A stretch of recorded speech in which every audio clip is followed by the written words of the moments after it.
اپنے اوقات کو قربان کرنا پڑے گا، اپنی خواہشات کو قربان کرنا پڑے گا، اپنے مال کو قربان کرنا پڑے گا، اپنے مزاج کو قربان کرنا پڑے گا، اپنی ذاتی سوچ کو قربان کرنا پڑے گا، انتقام لینے کے جذبے کو قربان کرنا پڑے گا، اپنے غصے کو قربان کرنا پڑے گا۔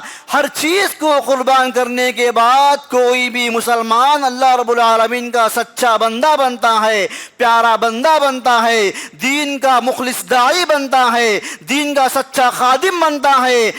وَأَمَّا مَنْ خَافَ مَقَامَ رَبِّهِ وَنَهَى النَّفْسَ عَنِ الْهَوَىٰ، جو بندہ اللہ رب العالمین کے سامنے کھڑے ہونے سے ڈرتا ہے، اپنے آپ کو خواہشات نفس سے بچاتا ہے، اس کا ٹھکانہ کیا ہے؟ فَإِنَّ الْجَنَّةَ هِيَ الْمَأْوَىٰ، اپنی خواہشات کی قربان دینے والا کا ٹھکانہ کیا ہے؟ اس کا ٹھکانہ جنت ہے۔ اللہ کی گواہی، اللہ کا فیصلہ ہے میرے بھائیو۔ لیکن اپنے آپ سے لڑنا ذرا مشکل کام ہے میرے بھائیو۔ ان نوجوانوں کی نصیحت ہے جو ہر بات پہ روڈوں پر نکل آتے ہیں، جو توڑنے اور پھوڑنے کی بات کرتے ہیں، جو حکومت کے خلاف بغاوت کرتے ہیں۔ میرے بھائیو، اپنی نفس کے خلاف بغاوت کرو، اپنی خواہشات کو کچلو، اپنی میٹھی نیند کو قربان کر کے اللہ کے گھر کو اٹھ کر کے نماز پڑھنے کے لیے آؤ، اپنی خواہشات کو کچلو، یہ اصل جہاد ہے میرے بھائیو۔ اپنے نفس سے جو بندہ لڑ نہیں سکتا، دین کے لیے لڑنے کی بات کرنا بہت کمزور بات ہے میرے بھائیو۔ ہر قسم کی تعریف، بڑائی اور کبریائی، عظمت و جلالت، شان و شوکت ایک اللہ رب العالمین کے واسطے لائق و سزاوار ہے، جو ساتوں آسمانوں کا تنہا خالق، ساری کائنات کا اکیلا مالک ہے۔ درود و سلامتی کا نزول ہو تمام ہی انبیاء پر، خصوصیت کے ساتھ آخری نبی احمد مجتبیٰ جناب محمد الرسول اللہ صلی اللہ علیہ وسلم پر۔ محترم بھائیوں، آج کی اس خطبہ جمعہ میں میرا موضوع ہے، جیسا کہ آپ جانتے ہیں، ہمارا دین قربانی چاہتا ہے۔ محترم حضرات، قربانی ایک ایسا لفظ ہے، جب کبھی کوئی مسلمان قربانی کا لفظ سنتا ہے تو اس کے ذہن و دماغ میں ایک ہی قربانی آتی ہے، وہ ہے عید الاضحیٰ کی قربانی۔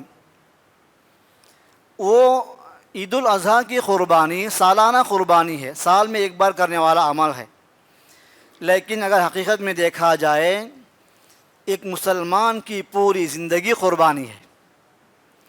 مسلمان کی ہر زندگی کا لمحہ، اس کا ہر دن، اس کی ہر رات، اس کا ہر لمحہ، اس کا ہر منٹ، اس کا ہر شعبہ، اس کا ہر میدان، اس کی ہر جگہ قربانی کا تقاضا کرتا ہے۔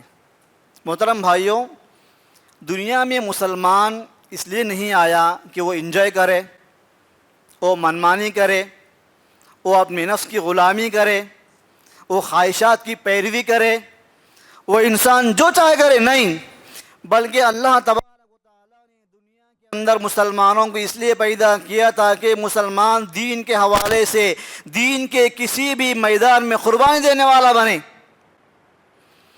دین کے کسی بھی معاملے میں، دین کے کسی بھی میدان میں قربانی دینے کا نام ہی اخلاص ہے۔ میرے بھائیوں، قربانی دیے بغیر کوئی مسلمان سچا مسلمان نہیں بن سکتا۔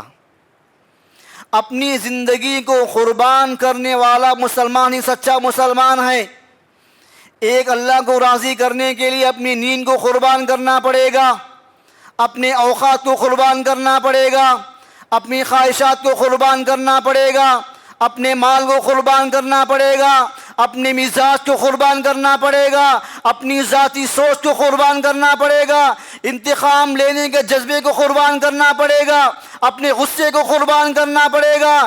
ہر چیز کو قربان کرنے کے بعد کوئی بھی مسلمان اللہ رب العالمین کا سچا بندہ بنتا ہے، پیارا بندہ بنتا ہے، دین کا مخلص داعی بنتا ہے، دین کا سچا خادم بنتا ہے۔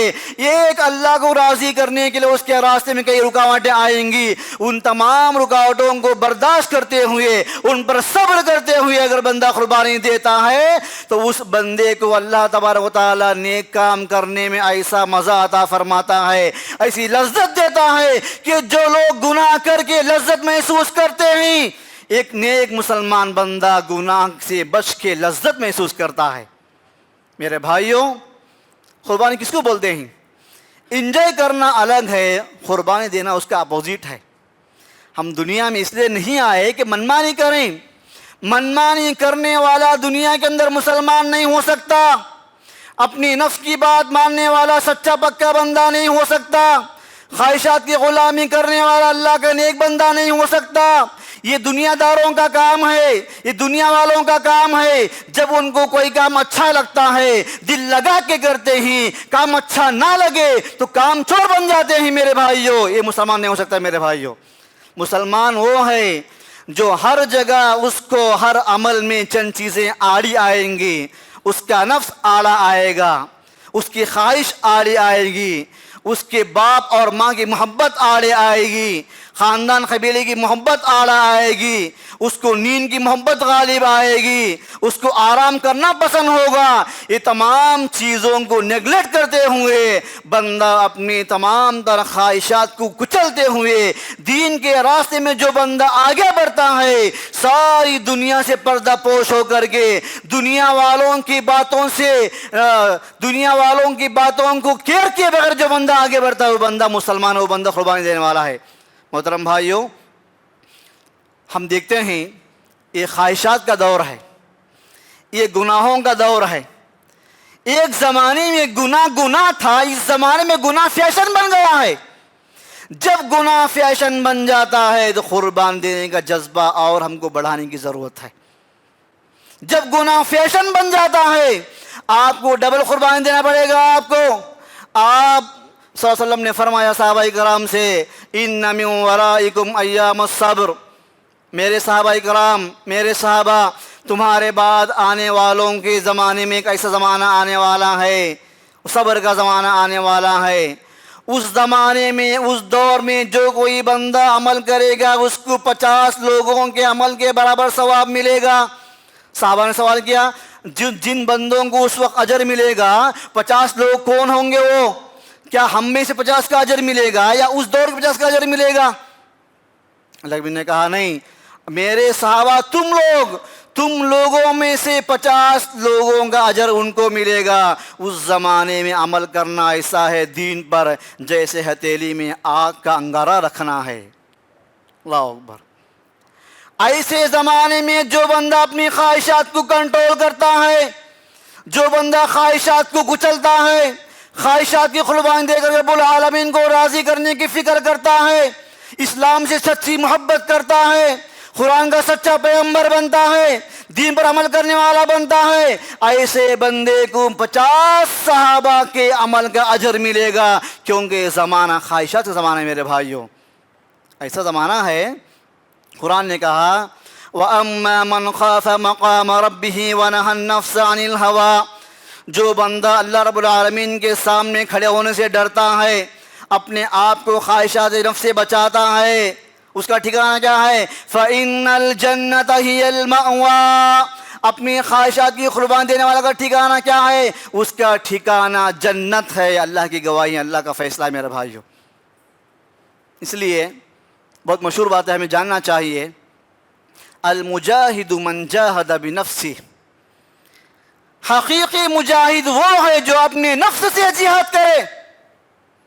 دشمن سے جہاد کرنا جہاد ہے، دشمن سے لڑنا جہاد ہے، لیکن اپنے آپ سے لڑنا ذرا مشکل کام ہے۔ میرے بھائیوں، ان نوجوانوں کی نصیحت ہے جو ہر بات پہ روڈوں پر نکل آتے ہیں، جو توڑنے اور پھوڑنے کی بات کرتے ہیں، جو حکومت کے خلاف بغاوت کرتے ہیں۔ میرے بھائیوں، اپنی نفس کے خلاف بغاوت کرو، اپنی خواہشات کو کچلو، اپنی میٹھی نیند کو قربان کر کے اللہ کے گھر کو اٹھ کر کے نماز پڑھنے کے لیے آؤ، اپنی خواہشات کو کچلو، یہ اصل جہاد ہے۔ میرے بھائیوں، اپنے نفس سے جو بندہ لڑ نہیں سکتا، دین کے لیے لڑنے کی بات کرنا بہت کمزور بات ہے۔ میرے بھائیوں، اپنے آپ سے لڑو، قربانی اپنی نفس کی دینا ہے۔ محترم بھائیوں، اسی طرح ایک قربانی ہے نیند کی قربانی، ایک قربانی نیند کی قربانی ہے، خواہشات کی قربانی ہے، نیند کی قربانی ہے۔ میرے بھائیوں، دنیا کے اندر مومن کو اللہ رب العالمین کا ایسا سچا پکا بندہ بننا چاہیے، وہ انسان دنیا میں یہ سوچ کر چلے کہ میں یہاں آرام کرنے کے لیے نہیں آیا ہوں، میں یہاں تھکنے کے لیے آیا ہوں، میں اللہ کے راہ میں تھکنے کے لیے آیا ہوں, میں عمل کرنے کے لیے آیا ہوں, میں عمل کر کے نیکیاں بٹورنے کے لیے آیا ہوں. صحابہ کے بارے میں مشہور ہے, رکبان بالنہار رہبان باللیل. صحابہ اکرام فرسان بالنہار, دن کے وقت میں جہاد کرنے والے, دن کے وقت میں جنگ لڑنے والے, اور رات کے وقت میں رب العالمین کے سامنے کھڑے ہونے والے. ایسا نہیں کہ صحابہ اکرام کو کوئی کام نہیں تھا, دن بھر ایک دم فری تھے, رات میں اٹھ کے کھڑے ہوتے تو تہجد پڑھتے. میرے بھائیوں, ایسی بات ہرگز نہیں ہے.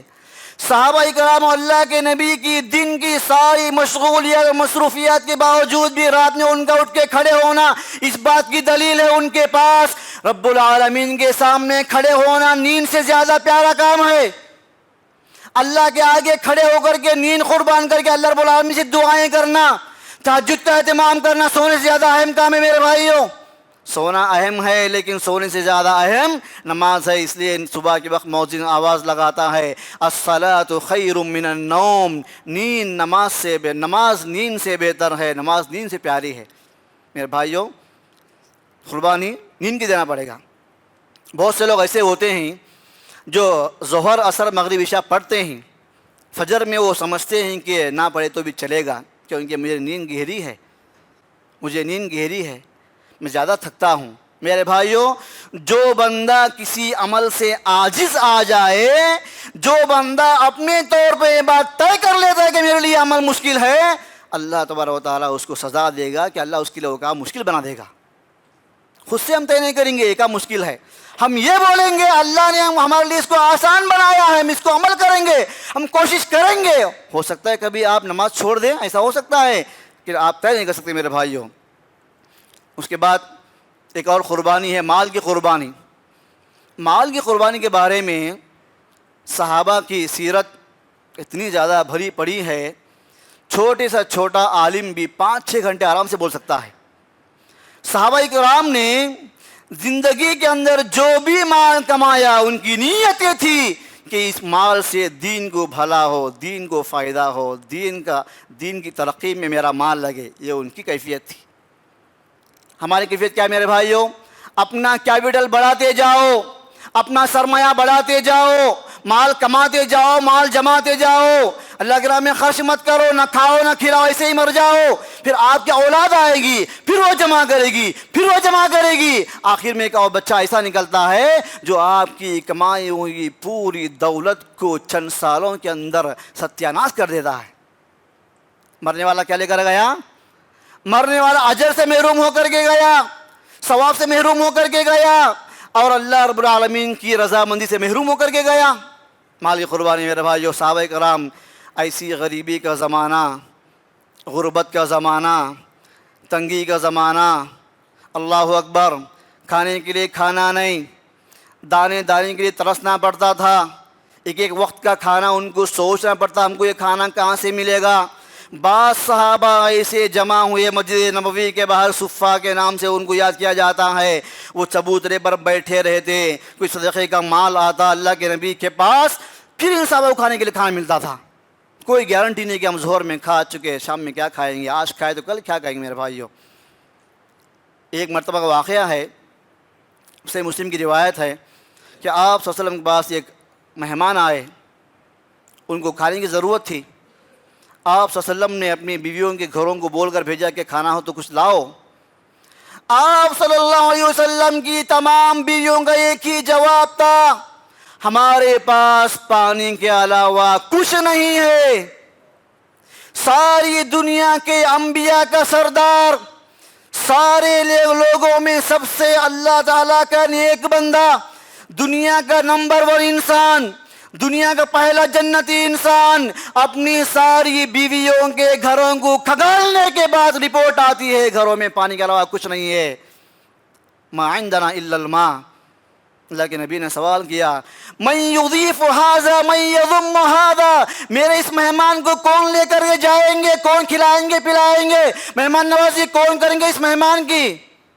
ایک انصاری صحابی نے کہا, اللہ کے رسول میں کروں گا مہمان نوازی, آپ کا مہمان ہے, ہمارا مہمان ہے, مہمان نوازی میں کروں گا, میں کھلاؤں گا. سیدھا ابو طلحہ انصاری رضی اللہ تعالیٰ عنہ اٹھے, مہمان کو لے کر کے اپنے گھر گئے، اپنے بیوی سے کہا اکرمی ضیف رسول اللہ صلی اللہ علیہ وسلم، اے میری بیوی اللہ کے رسول کی مہمان نوازی کر۔ بیوی نے کہا ما عندنا الا قوت صبیانی، ہمارے پاس تو بچوں کا کھانا ہے صرف، بقیہ اور کچھ نہیں ہے۔ کھانا نہ آپ کے لیے نہ میرے لیے ہے، مہمان کے لیے کہاں سے کھانا، بچوں کو کھانا بس۔ ابو طلحہ نے نصیحت کی، اپنی بیوی کو کہا حیی طعامک ونظمی صبیانک واصبحی سراجک، تم ایسا کرو مہمان کو کھانا کھلانا یا بچوں کو مٹا کر کے سلا دو، بچوں کو بہلا کر کے پھسلا کر کے سلا دو، کھانا تیار کرو، اپنا چراغ بجھا دو۔ کھانا لگنے کے بعد صحابی کی بیوی اٹھتی ہے، چراغ کو ٹھیک کرنے کے بہانے چراغ کو بجھا دیتی ہے اور مہمان کھانا کھا لیتے ہیں۔ حدیث کے الفاظ ہیں فَجَعَلَ يُرِيَانِهِ يَأْكُلَانِ، دونوں میاں بیوی ایسی ایکٹنگ کر رہے تھے جیسا کہ مہمان سمجھے ہوں کہ دونوں بھی دونوں بھی کھانا ساتھ ساتھ کھا رہے ہیں، کھائے نہیں۔ چراغ کو بجھایا گیا پلان کے ساتھ، حیّأت طعامها ونظمت صبیانها واصبحت سراجها، بیوی نے کھانا تیار کیا، بیوی نے مہمان کے لیے کھانا پیش کیا، بیوی نے بچوں کو بہلا کر کے سلا دیا اور چراغ کو بجھا دیا، مہمان پیٹ بھر کے کھانا کھا لیا۔ حدیث کے الفاظ ہیں میرے بھائیو فباتا طاویین، دونوں میاں بیوی رات بھر بھوکی گزارے، پوری رات ان کی بھوک کی حالت میں گزرے۔ میرے بھائیو قربانی کی کیسی مثال ہے، یہ کیسی مثال ہے قربانی کی۔ دونوں میاں بیوی رات بھر گزارے بھوک کی حالت میں اور مہمان پیٹ بھر کھانا کھا لیا۔ جب صبح ہوئی تو آپ صلی اللہ علیہ وسلم کے پاس صحابی گئے، اللہ تبارک و تعالیٰ نے آسمان سے وحی نازل کر دیا اللہ کے رسول کے اوپر، یہ میرا صحابی، یہ اللہ کے رسول کا صحابی ایسا کام کیا ہے رات کے اندھیرے میں، کوئی جاننے والا نہیں، کوئی دیکھنے والا نہیں، کوئی سننے والا، کسی کو نہیں معلوم، اللہ تعالیٰ جانتا۔ اللہ نے بتایا اپنے رسول کو کہ آپ کے صحابی نے ایسا کام کیا ہے۔ جب صحابی اللہ کے نبی کے پاس آئے، اللہ کے نبی کے پاس اطلاع پہنچ چکی تھی اللہ کے ذریعے، وہی کے ذریعے۔ میرے بھائیوں اپنے دل کے ٹکڑوں کو، ننھے منھے بچوں کو بھوکا پیاسا سلانے والا باپ کیسا باپ ہو سکتا ہے میرے بھائیوں، کیسا نیک باپ ہو سکتا ہے، کیسا اچھا باپ ہو سکتا ہے میرے بھائیوں۔ اللہ کے رسول نے فرمایا ضحک اللہ اللیلۃ من فعالکما، وفی روایہ عجب اللہ اللیلۃ من فعالکما، اے میرے صحابی تم دونوں میاں بیوی نے آج ایسا کام کیا ہے، آج ایسا پیارا کام کیا ہے، آج تم نے ایسا اچھا کام کیا ہے، اللہ تبارک و تعالیٰ تم دونوں کے کام سے خوش ہو گیا۔ اللہ اکبر۔ جس میاں بیوی کے بارے میں اللہ کی گواہی ہو، اللہ ان سے خوش ہو گئے میرے بھائیوں، کسی کی گواہی کی اب کیا ضرورت ہے میرے بھائیوں۔ اللہ تبارک و تعالی ہماری بہنوں کو ایسا شوہر نصیب فرمائے، اللہ تعالی ہمارے بھائیوں کو ایسی بیوی نصیب فرمائے۔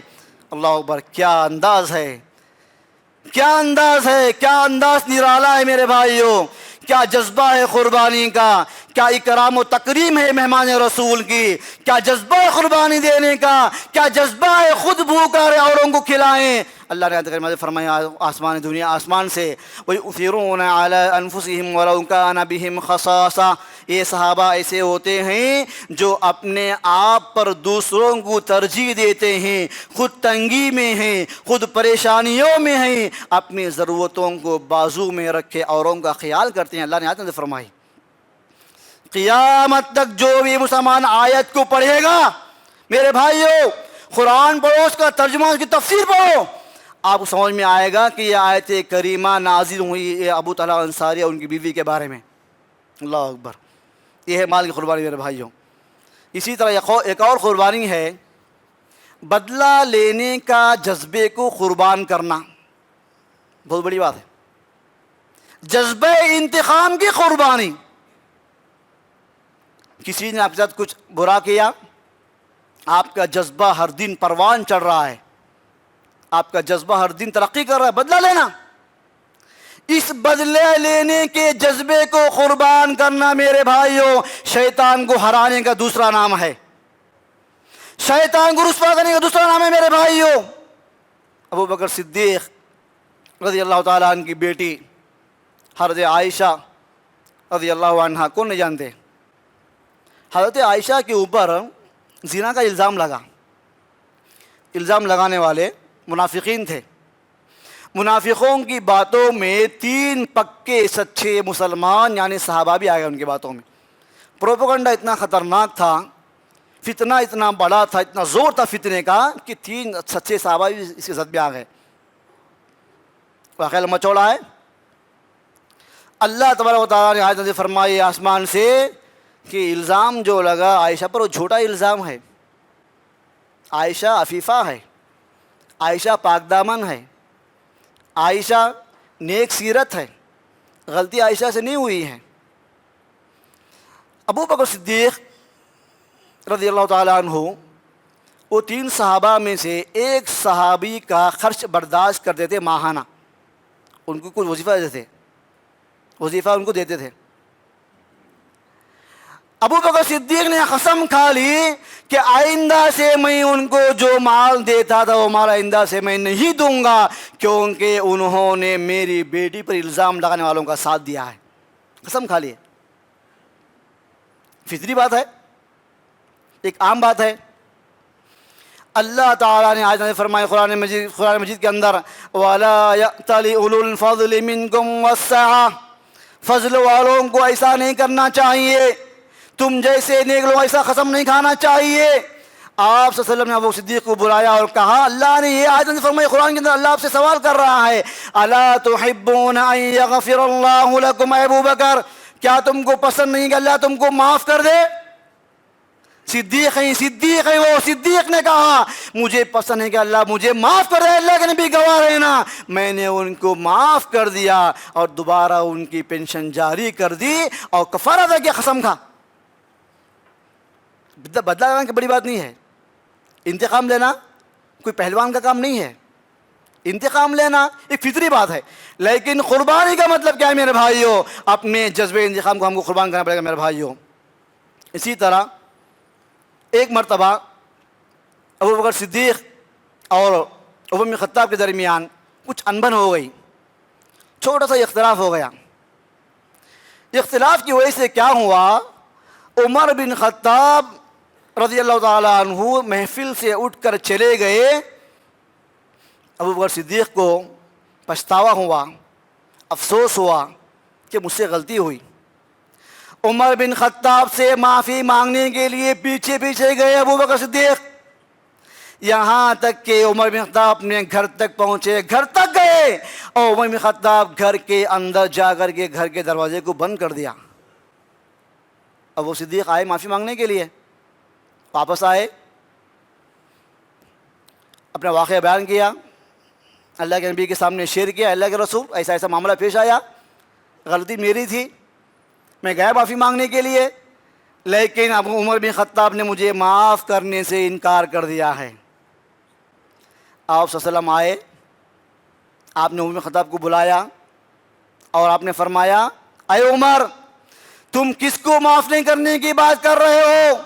یہ کیسے صحابی ہیں، ان کا مقام مرتبہ کیا ہے، ان کا اللہ کے پاس رتبہ کیا ہے؟ عمر یہ وہ صحابی ہیں جب اللہ نے مجھے نبی بنا کر کے بھیجا سارے معاشرے والوں نے مجھے جھوٹا کہا، صدیق نے مجھے سچا کہا۔ یہ صحابی ہے وہ، ان کو معاف نہیں کر دے آپ؟ اللہ اکبر۔ عمر بن خطاب نے کہا ٹھیک ہے میں نے معاف کر دیا۔ اللہ اکبر۔ میرے بھائیوں، ایک مسلمان کی زندگی میں مال کا معاملہ ہو، بدلہ لینے کا معاملہ ہو، خواہشات کا معاملہ ہو، وقت کا معاملہ ہو، ہم اپنی ساری چیزوں کو دین کے لیے قربان کرنا پڑے گا میرے بھائیو۔ قرآن کہتا ہے قُلْ إِنَّ صَلَاتِي وَنُسُكِي، میری نماز، میری قربانی اور محیایا، میری زندگی اور میری موت، میرا جینا، میرا مرنا کس کے لیے ہے؟ للہ رب العالمین۔ ہمارا جینا، ہمارا مرنا اللہ کے لیے ہے۔ میری زندگی کا مقصد تیرے دین کی سرفرازی، میری زندگی کا مقصد تیرے دین کی سرفرازی، میں اسی لیے مسلمان، میں اسی لیے نمازی میرے بھائیوں۔ ہم جیتے ہیں اللہ کے لیے جئیں، ہم مریں گے اللہ کے لیے مریں گے، ہم کسی کو معاف کریں گے اللہ کے لیے معاف کریں گے، ہم مال قربان کریں گے اللہ کے لیے کریں گے، وقت قربان کریں گے اللہ کے لیے کریں گے، خواہشات کو کچلیں گے اللہ کے لیے کچلیں گے، اپنا وقت ادا کریں گے اللہ کے لیے ادا کریں گے۔ میرے بھائیوں، ہماری پوری زندگی اللہ کے لیے ہوگی انشاءاللہ، اللہ ہم پر رحم فرمائے گا انشاءاللہ۔ میرے بھائیوں، سب سے آخری بات، قربانی دینے کے راستے میں جو رکاوٹیں آتی ہیں، ان رکاوٹوں میں سائیڈ میں سکھانے والوں کا بہت بڑا ہاتھ ہے۔ ایک بندہ اگر اللہ کے گھر کے لیے کچھ پیسہ دینا چاہتا ہے تو بہکانے والے بہکاتے ہیں، اگر آپ پیسہ روپیہ دیں گے آپ کیا کھائیں گے، کیا پئیں گے؟ آپ اگر کسی کے حق میں حق تلفی ہوئی، حق مارا گیا اور وہ بندہ اللہ کو راضی کرنے کی نیت سے اس بندے کو معاف کرنا چاہتا ہے، اپنے غصے کو قربان کرنا چاہتا ہے، ناراضگی قربان کرنا چاہتا ہے، سکھانے والا سکھاتا ہے اس کو معاف مت کرو۔ میرے بھائیوں، اگر آپ کسی کے سکھانے میں آ کر کے قربانی دینے سے رہ گئے تو وہ آپ کی خبر میں وہ بندہ کچھ بھی کام نہیں آئے گا۔ میرے بھائیوں، اللہ تعالیٰ ہم تمام مسلمانوں کو نیک توفیق عطا فرمائے، اے اللہ ہم سب کو سچا مسلمان بنائے، آمین۔